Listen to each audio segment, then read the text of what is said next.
Hi, I'm Anna, And I'm Teresa. and We we're are out entrepreneurs. entrepreneurs. Hello, Out Bosses. Rhodes Perry here, and welcome to this week's episode of The Out Entrepreneur, a weekly podcast where I get to interview today's most inspiring LGBTQ bosses crushing it in business. On this week's episode, we are welcoming Dr. Anna Huff and Dr. Teresa Reyes Castillo, who are calling us all the way from the Big Apple. So, Anna, Teresa, are you ready to inspire fellow Out Bosses? Yes. Awesome. Absolutely. Yes. All right. I love that. Okay. So just a little bit of background about Anna and Teresa. So they are both married. I love it. They're licensed clinical psychologists running a holistic practice in the Big Apple.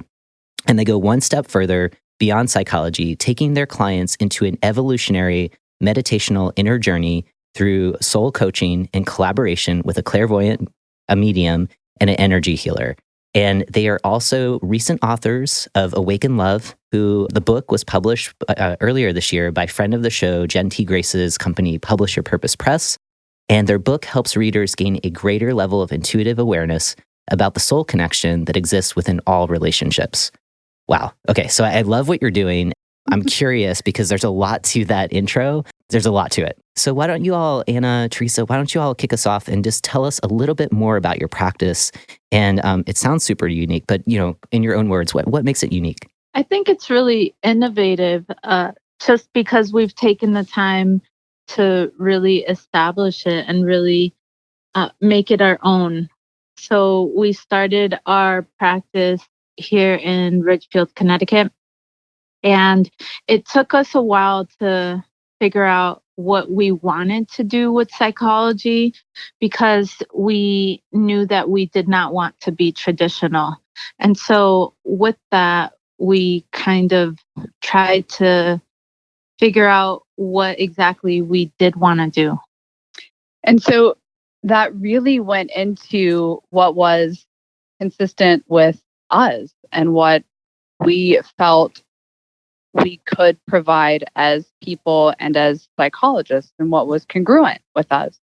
And it led us down this somewhat long spiritual journey of figuring things out and exploring a lot of the intuitive side and exploring, I suppose, the metaphysical side is the word that's commonly used. And what we ended up finding out is that there are a lot of people who have these understandings and awarenesses of all sorts of things. So energy, dimensions, empaths, all sorts of like really fascinating areas that don't receive the help and the guidance that they need sometimes. It's hard in a Western model to look at those areas and to be open and accepting of them. And for Teresa and I, that was something that for us, we intimately understand. Yeah. So you're totally speaking my language. I'm based out in Portland, Oregon. So this feels really good to me. I've spent most of my life on the East Coast. And so when you're talking about this Western model, especially, you're in the Northeast, you're very close to the Big Apple. It seems like you're working with folks in New York City. Are people skeptical when they first, they're gravitated towards working with you, right? When you share what you do with other folks in the region where you live, how is that received, and how do you kind of debunk myths that people might have about the practices that you're doing, especially when you use the M word, like talking about metaphysics? And I'm really curious. Yeah, sure. So usually the clients that come to us are open, right? That's part of the reason why they're coming. With other psychologists and other even medical doctors and psychiatrists, what we've noticed is that there tends to be quite a divide. And there are individuals who think this is nothing but hogwash and and nonsense. And how could we even think this was something? And then there are some that practice with this, but not almost in a way where they say, well, I accept it and I can understand it. And so I try as best as I can to help, but don't necessarily readily explore it and pursue it as more of a, I don't know, for us, it's a bit of a passion. So we've really kind of gone down that line. There are other people too, though, that we've come across that do it, but stay a bit more hidden, I want to say. I don't they're not as open in the field, I would imagine, because this work isn't readily accepted, not on this side of the country, not yet. Yeah. And part of it too is that we are very open and clear about what we do, especially if we're promoting ourselves with working with Terry, who is the clairvoyant medium. So part of it is the law of attraction of we're attracting the people that are already open to what we are providing. Yeah. Mhm. And how did you find Terry? I mean, it seems like, I mean, you are blending both your passions with your professional expertise, and clearly you're helping tons of people. Where did Terry come along in this journey of starting your practice? Oh my gosh, coolest story ever. Yes, I love it. So part of being on this journey for us has been trusting, right? Trusting in a spiritual sense. So whatever that means for a person, universe, God, or it's been trusting. And so oftentimes we will receive intuitive hits that say, maybe you should go to this place, or maybe you should call this person. And, by this point in our lives, we just kind of accept it and go with it. And that was one of those times. And we heard to go to this place called the Angel Cooperative in Ridgefield, and we met Teresa Goloska there. We call her Terry so that we don't get the Teresas confused. Yes. And we walked in and she was there. They have a room that's built of shungite that's meant to be a healing room, and she was practicing in that room. And from there, our relationship just grew and expanded beyond what I could have ever imagined. I think it was really meant to be too, because we were living in Virginia and Anna had a meditation and heard that, okay, we should move to Connecticut and we should move now. And this was back in March of last year. And then by the time we wrapped up our lives and moved up here was the end of July, opened our private practice in October 2017, which is the exact same time that the Angel Cooperative opened in Ridgefield. So we both opened at the same time. Wow. In October 2017, and did not meet until February of this year. And so it just was so perfectly aligned for us to meet.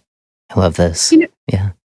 Yeah. So one last piece with that I thought of when you were talking, Teresa. So it's really cool the times when you can sit back and you reflect on things in your life and you go, wow, I can see why all of that happened in that order, and that went there and that went there. And part of what we promote is this really living in life and engaging in life in such a way that all of those pieces, maybe not all, but a lot of those pieces can actually be seen when they happen.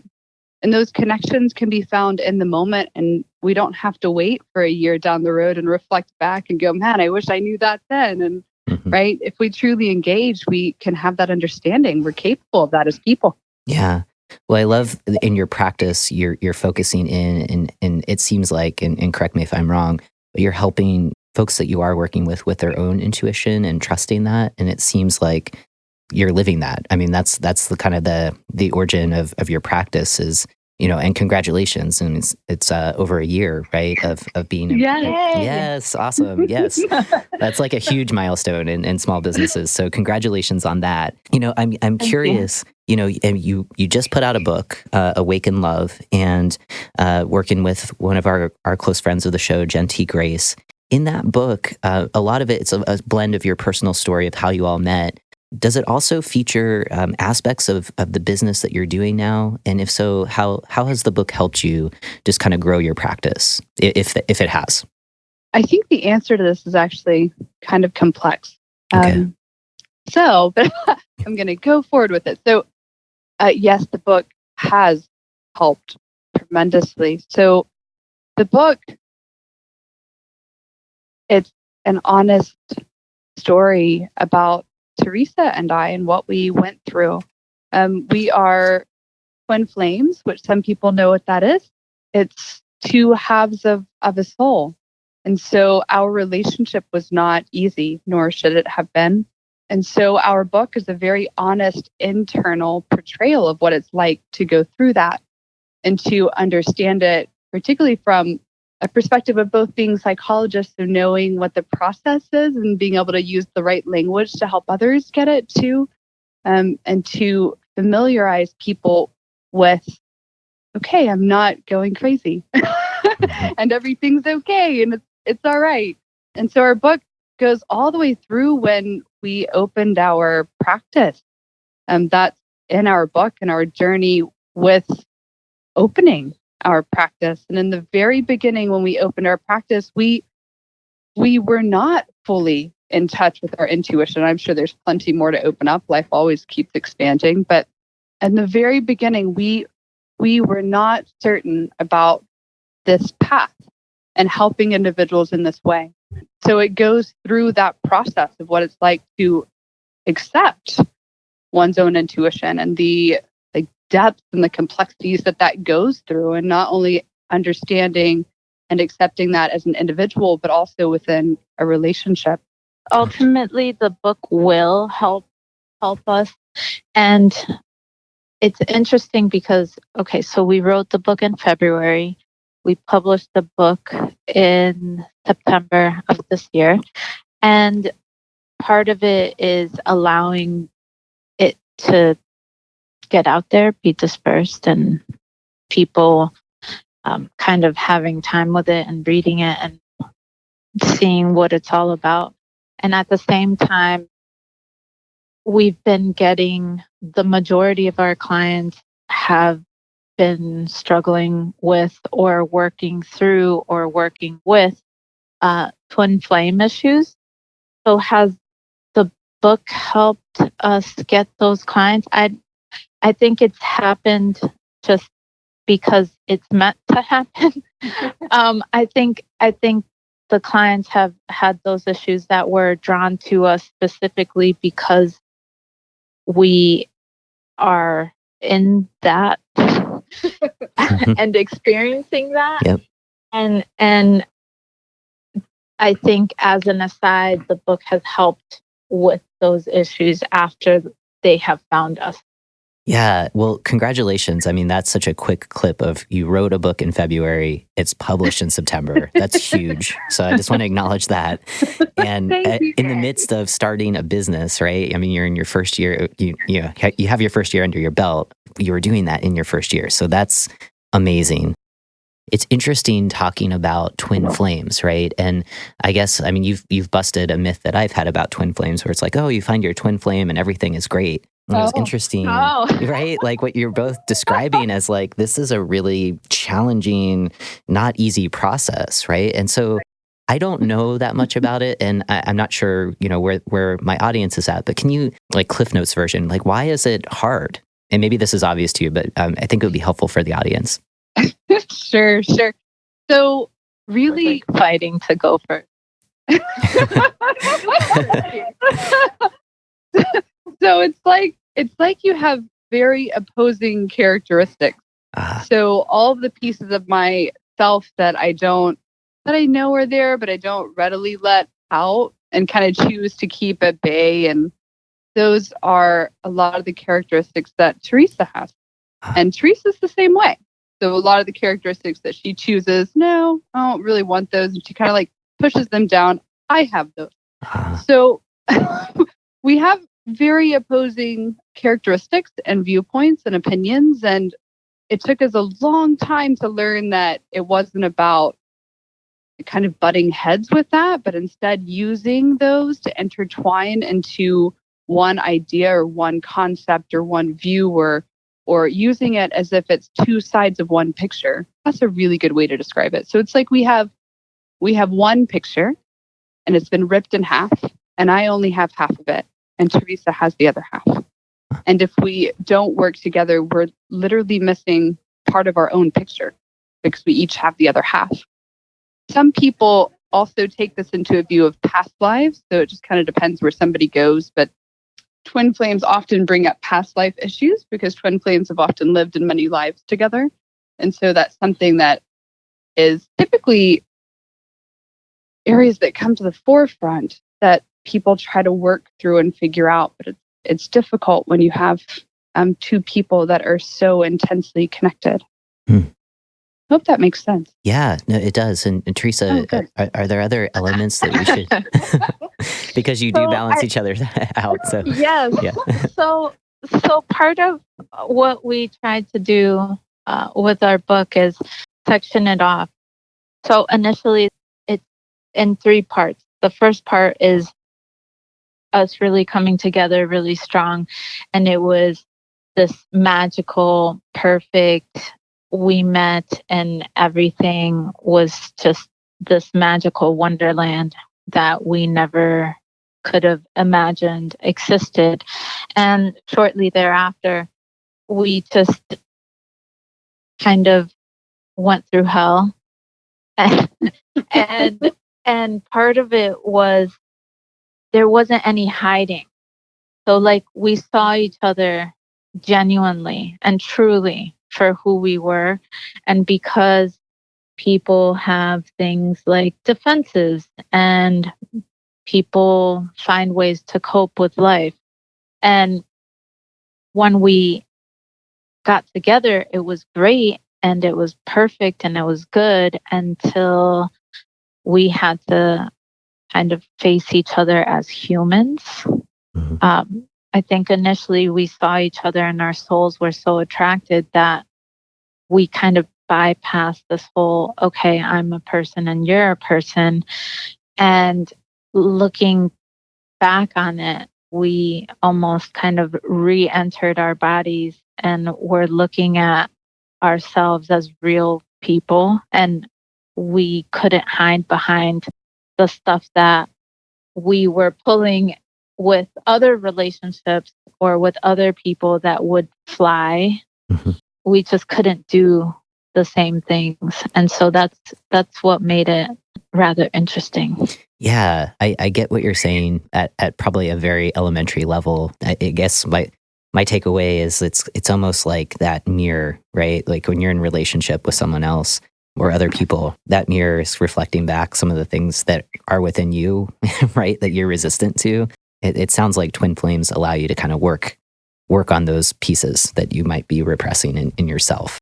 Did I get that right? Absolutely. Cool. Yeah, I love the way you put that. It allows you to. You're so right. You have the option, right? You could. That's right. Not that you should, but you could. Yeah, this is really, really fascinating. Your work sounds really like you're trailblazers in some ways. And I'm curious, right now in your business, you're 1 year in, what's making your heart sing? What are you most inspired about? What's getting you out of bed every day? Oh my gosh. New York City. Yeah. Yes, New York City. Working with the people that we work with. This is the work that we do is like, it's hard to even explain like how happy we are just to go in, right? And oh man, so passionate. And to be able to help people in the ways that we can. And it's like humbling, you know, and I just feel honored to be in this life. Yeah. So, What's like the, in terms of impact, right? Like you're working with what sounds like dream clients, right? Like it's been 1 year, right? So, I imagine working with some of the people that you work with, it's a long-term relationship. What are some of the impacts that you're seeing right now through your practice? What's the difference of kind of the model that you have now versus, what you've been trained in through kind of more traditional, you both have PhDs, right? So you've gone through the ivory tower of like, this is how we do psychology, right? And it seems like you're creating your own practice that to me seems like it could have a huge impact for folks that really do want to deepen their own metaphysical practice. And, it can be hard to find that in terms of working with psychologists. So I'm just curious, like, what's the kind of the feedback that you're getting from clients and where like in your heart, like, yes, we're doing exactly what we set out to do?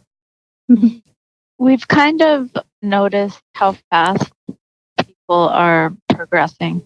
Yeah. We have noticed that people are allowing to identify, process, and let go of things a lot faster. And part of it too is we see people together. So we're doing everything as co-therapists. And with that, it creates a dynamic of constantly moving forward.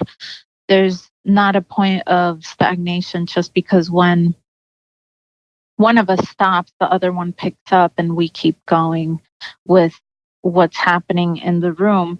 And I feel like part of what we're doing is fast, really fast, extraordinarily fast, faster than we would have ever even imagined.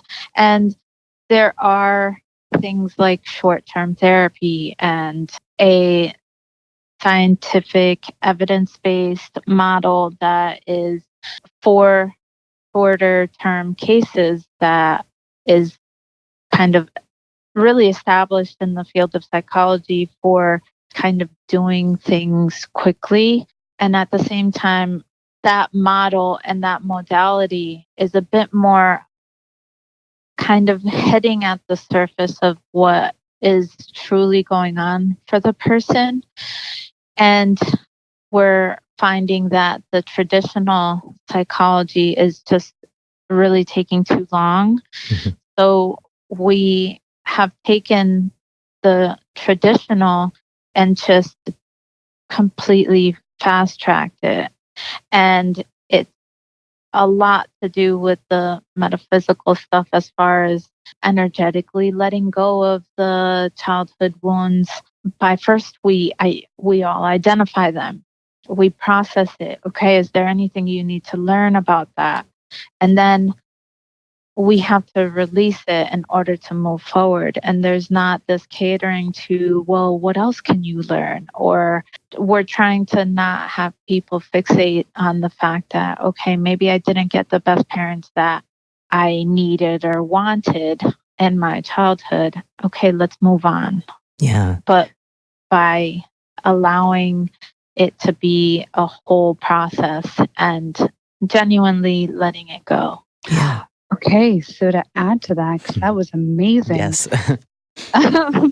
So it has, I agree with everything you said. Of course you do. So Twin flames in action. Yeah, yes.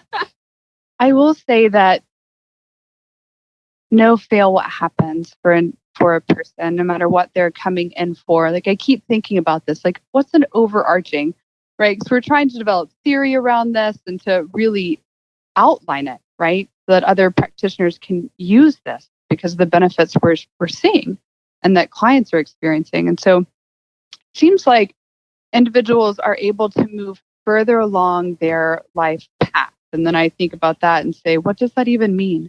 But people are able to actually engage and live in life in a way that they feel satisfied and present throughout the day. Right? Which seems like such a simple thing. But if we think about it, how often are we kind of thinking about other things or not really here or drive from point A to point B and don't even remember the road in between the dots? Totally. Yeah. So that piece. And then really we're helping people take themselves back down to their true essence, their souls, and who they genuinely are. And to be able to present that way to the world without having to have all these defensive structures blocking us from true, genuine relationships and from really being here, because the world's frightening. It's truthfully frightening out here. Mm-hmm. But we don't have to engage that way. So helping people really get down to who they are. Every individual person comes equipped with their own answers and their own guidance and everything they need to live this life the way that they want to and that they're needing to.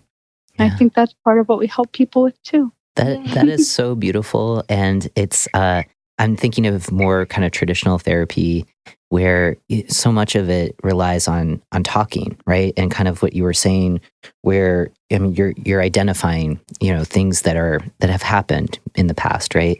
And it's almost that we have our five senses, right? That we can all agree around. I think enter the metaphysical, and there's all of these other senses that we inherently have as humans that we're we're programmed to ignore, almost like that intuitive notion that we have this wisdom, like you said. Like each of us has our own inner guide. And I think that with your practice, you're giving folks that permission to trust themselves and kind of healing, right? And I think that that's really beautiful. I'm excited to see where your practice goes, and what you learn beyond, in 10 years from now, right? And in the future books that you put out, in addition to Awaken Love. We're gonna pivot and talk more about what brings you all to the Rainbow family. And before we do so, we're gonna jump to a quick sponsorship break. Hey, Out Bosses, Rhodes Perry here. As you all know, part of my passion for this podcast is to empower you and fellow LGBT entrepreneurs to cultivate a feeling of purpose and belonging in your business. To know that you can show up and be the most authentic version of yourself. Purpose, belonging, and workplace culture are concepts I take seriously in my own consulting business. In fact, I'm on a mission to empower leaders just like you and those on their way to joining us to cultivate cultures of belonging. In my upcoming book, Belonging at Work, I share some of my personal struggles of coming out as a trans guy in the workplace and how I leverage this experience as one of my business superpowers. Now, I'm on a mission to support you in taking simple actions that will make a world of difference for anyone who has ever felt as if they needed to hide important aspects of themselves on the job. When you commit to purchasing a special, limited edition copy of the book, a portion of your purchase will support expanding workplace opportunities for fellow transgender and non-binary people. An added bonus, your story about what it means to belong at work will be featured on the book's website to inspire others. You're ready to belong at work now. To learn more, visit Rhodes on Amazon.com or text 444-999 and type the word belong. Again, that's Rhodes on Amazon.com or text 444-999 and type belong. Okay, so Anna Teresa, we are jumping back into the interview. And I wanted to talk a little bit about what brings you to the Rainbow family and how that impacts your practice. And the first question that I like to lead with, and it may be different for each of you, but if you can think about, and maybe not so much in your business, right? Because you are working with your dream clients, but perhaps as you were getting trained in psychology or even in other practices that you may have worked in, can you think of a time where it was difficult for you to kind of fully show up authentically as who you are, as members of the Rainbow family, as being married together? And if so, if you can think about one incident, and maybe it's something that you've jointly experienced, how did you all work around it? Because there's a lot of folks who tune into the show, they're thinking about starting their own businesses. They struggle sometimes with being out in the workplace. And we know that 52% of LGBT people who are working for someone else are not out, right? 21st century, 2018. What does this bring up for y'all? What kind of guidance can you share based on your own experiences of working around those challenging situations? Can you offer us? So I had this whole situation that came to mind when you asked that question. When we first opened our business, we would we still do, but more so in the beginning, we would meet with all of these individuals for networking and other professionals. And there was always this piece of, do we say we're married, or do we allow that to just kind of be guessed? Or, and we battled with that for a little while. And then there's one scenario where we met with this person and we said, hi, I'm Anna, I'm Teresa, we're married, we're both psychologists. And that person, towards the end of our networking meeting, said, it's really weird that you told me you're married. And we were like, why? Like, can you help us understand why that's weird? And that individual said, well, nobody else would say something like that. Why would you? And so I thought, how interesting, right? Because sometimes it's easy to see a man and a woman and you see the wedding rings and you see them like holding hands. And so you make that assumption, right? But when you are a LGBTQ couple, it's more difficult for other people to make that connection. And for Teresa and I, that's one of the founding pieces of our business, is that we are married and we are both female and we are in this 100% together and do co-therapy together. So people coming to see us, if they're wanting to work through their views on LGBTQ, that's fine. We don't mind that. But are coming in with that understanding that we're together. So that was a very interesting piece in the beginning. And now I've just changed it. I just say, hi, this is my wife. Nice. I love it. Right. And that way we avoid the I'm married statement. No, we're married. Yeah. Yeah. How did that land for you, Teresa? Well, going back to your original question, I think it's been kind of interesting because we prefer to work together, and part of that has been we've been in this kind of interesting journey trying to figure out how we would work best together, especially starting our own business. But originally, we started working together in grad school, and then I got an internship in Virginia, and Anna applied to work there as well. And with that situation, like my internship in Virginia, we had to make sure that it was an okay thing for the employer to kind of hire both of us, just because we weren't going to hide the fact that we were in a relationship, and some employers do not want to hire people in a relationship. And we've also gotten the feedback of, wow, you two work together? How does that work? So you're at home together and then you're at work together? Is that okay? And there's a lot of like curiosity around how we make it work. So that aside, because now we work for ourselves, we've had difficulties with, I think the most difficulties we've had have been with networking, with the exact same scenario that Anna described. And we've just haven't figured out, I don't think we ever really figured out the good way to make everyone happy. I think some people are like, okay, that's weird that you said that, or wait, why didn't you feel comfortable telling me? I'm comfortable. Or it's just kind of odd reactions or responses. I just flow with it. I'm okay with people's responses at this point. But the whole employer thing, I think, was a bit harder for us, as far as getting hired at the same place, knowing that we were in a relationship, now we're married. Yeah. I think that, I mean, it's interesting just in the business, right? Like you're working with your dream clients and it's building business, right? Like that, those networking pieces where I think for all of us, we would want a world where it's just totally normalized, where you talk about your partner and there's no assumption of what their gender is and you move on, right? And yet Right. like you're talking about in a state that has, had marriage equality for a long time, still these kind of microaggressions that pop up where people will say, well, that's really weird that you've introduced your partner as your wife or whatever. And it's like, and you're totally right. I mean, if you were in a heterosexual relationship, right? Like no one would think twice. They'd be like, oh, that's great. Moving on, And so it's like, even like the most basic aspects of our families still are politicized in a way. And you've kind of seen all the reactions, right? And I like what you said where you're flowing, and you're doing your best, and it's understandable too, of like hesitation of like, okay, I'm not really sure how this person will receive hearing that Anna Teresa is my wife, and that's a risk every time, right? And we all kind of deal with it in different ways. And really, sharing your story, the ways that you navigate these situations absolutely will help other listeners, or at least like get some heads nodding as people are tuning into the show, right? Because we've all been in kind of similar situations, not the same, but definitely can have some empathy of where y'all are coming from. So thank you for sharing that. Not always easy, right? My favorite question is about our superpowers, right? So, we're a part of the rainbow family. So we've developed some resiliencies because of these varied reactions that people have to us.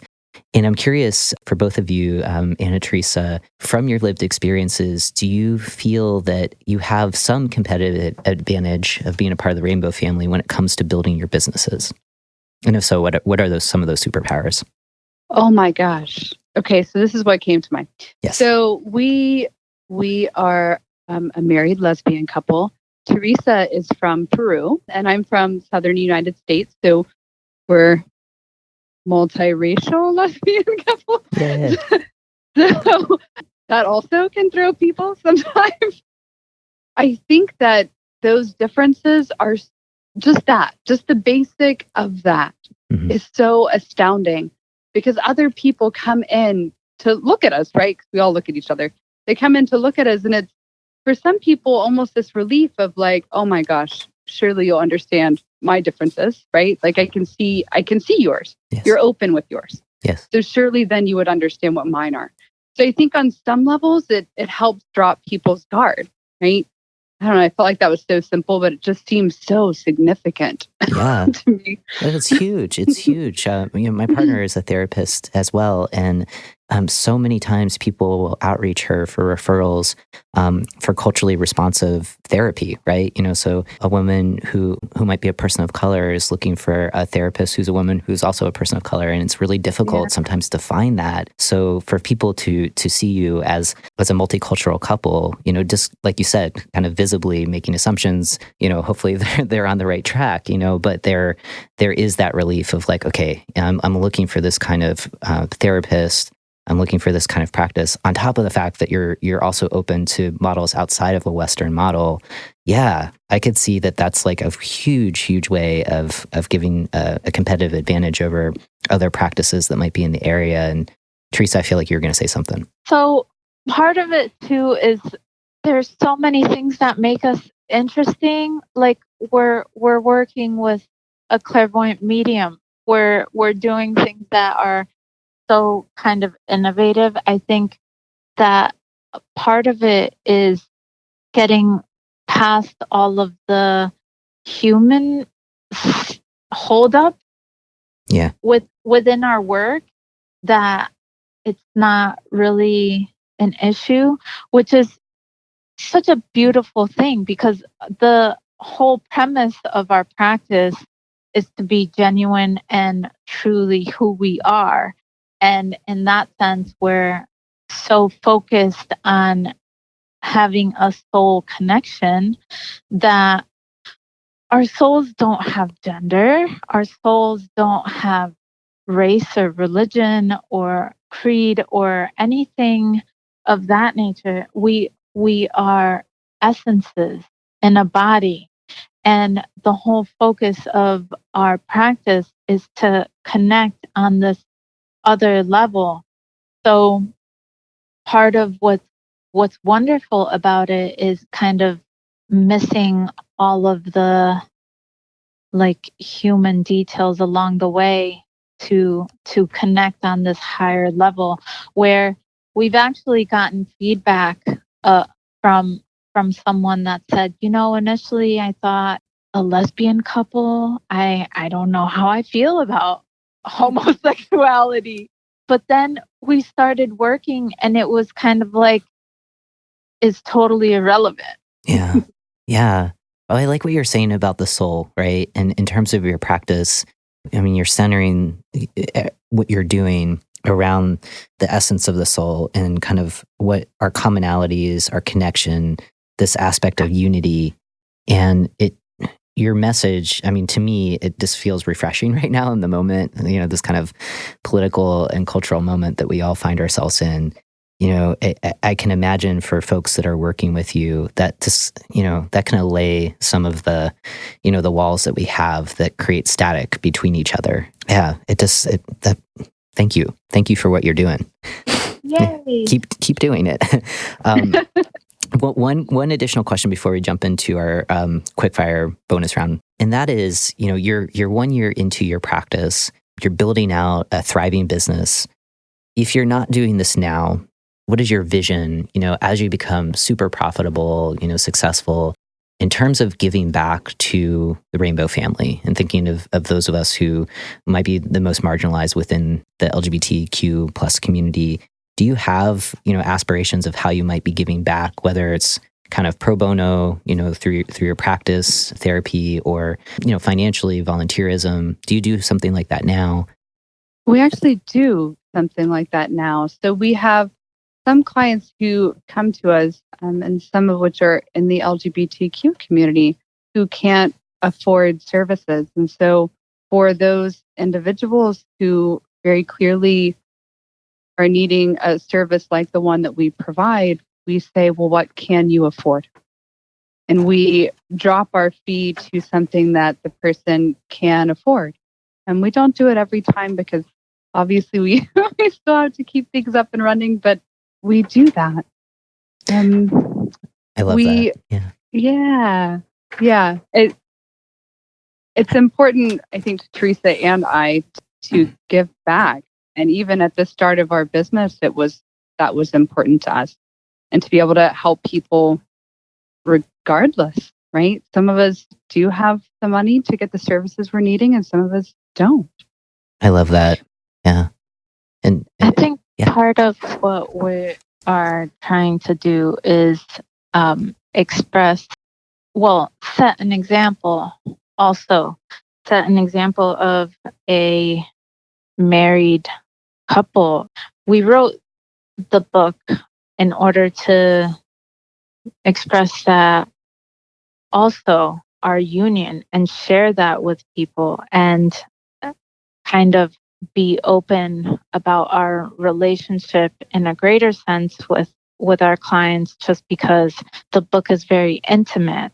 And so people that are our clients, we can't help but be open about who we are as people and who we are in our relationship. And in that, we hope to set an example that, you can have a healthy, long-lasting relationship, and it doesn't have to look like your neighbors, and it doesn't have to be exactly like a heterosexual couple. You can make and create a relationship that you want within however you want to make it. And we want to also set an example for that. And we are going to continue writing books. Yes. So nice. We are going to continue to be public about our relationship, because a lot of our work, it truly, genuinely stems from our relationship and how we grow together.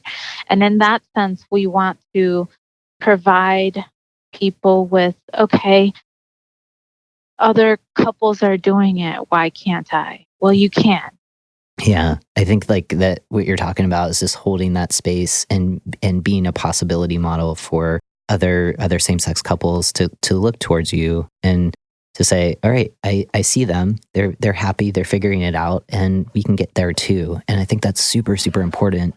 And I love that you've already built into your business model right now, giving back, through therapy, at least at reduced, rates for LGBT folks who really need folks that get them, that understand them. And talking about sexual orientation or gender identity might not be at the top of their list, but they at least want folks to get those aspects of their identity. So thank you for what you're doing. And we are going to jump into our bonus round.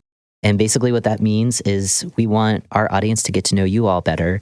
So if you could answer these next few questions in a word, a sentence, or a phrase, that would be ideal. So are you ready for some quick fire questions? Yes. Awesome. Yes. Okay, cool. All right. So leading off, I imagine that you may have one of these, but when you get stuck or when you're just trying to kind of recall why you got started to begin with in your business, do you have a mantra that you refer to? No, but I meditate. Yes. Awesome. Cool. I think the first thing that came to mind is every little thing is going to be all right. Yes. Awesome. Right? Yeah. And maybe you say that when you're meditating, right? And you've answered the second question, which is, do you have a personal habit that helps you stay focused on your business? So meditation, anything else that you kind of build within your day? Mutual intuition, which is me stating my intuition, my half of the picture, and Teresa stating her half. And combined, they make all sorts of very interesting things because they equal a full picture. Yep. I love it. Can you name one thing that you readily delegate in your business to stay focused on what you're good at? And if you're not delegating at this point, what's top of your list that you can't wait to delegate? Social media marketing stuff. Totally. We can't handle that. I get that. I agree. I totally get that. I think that is a very popular response on the show. And social media is its own, it's turned into its own kind of multiverse of trying to keep up. So 2 more questions for you all. Can you share one piece of advice to inspire the next generation of outbosses to take that first entrepreneurial leap? Radio silence. Follow your heart and trust in what you know. I love it. And trust in what you do. I love that. Yeah. And it goes back to your practice, right? You know, I mean, you're helping so many of your clients really look inside, look at the inner wisdom that they have from their lived experiences, and like, you know, giving them permission, like your intuition is right. Like, don't second guess it. So last question for y'all. First of all, thank you for being on the show. I've learned a ton, and I hope that our audience has gone along the journey to learn about your practice. I imagine that many have and are interested in learning how they can work with you. So what's the one best place where they can find you, learn about your practice, and hopefully grab a copy of your book? Oh my gosh. Okay. Just first, thank you. Thank you. Yeah. Yes, this has been amazing. Oh, thank you. So our website is being-centered.com. So being-centered.com. So that's our website, and our book is on there, and you can go to Amazon and order it. There's Kindle and there's print version. But all of our contact information is on our website. Awesome. All right. And that info will definitely be in our show notes. So again, Anna, Teresa, thank you so much for being on the show. And for Outbosses, thank you for tuning into this week's episode. It's always a privilege to connect you with so many inspiring outbosses, and like Anna and Teresa. For details from today's conversation, please check out the show notes. You can find them at outentrepreneur.com. If going online and typing all that in is too much, go ahead and text OUTBOSS, all one word, to 444-999, and we'll make sure that you're connected with the show. As a next step, subscribe to the podcast, consider leaving a rating and review in iTunes, and definitely be sure to share this episode with a friend or a loved one who this great wisdom can help. And as for now, keep being your authentic selves 100% of the time.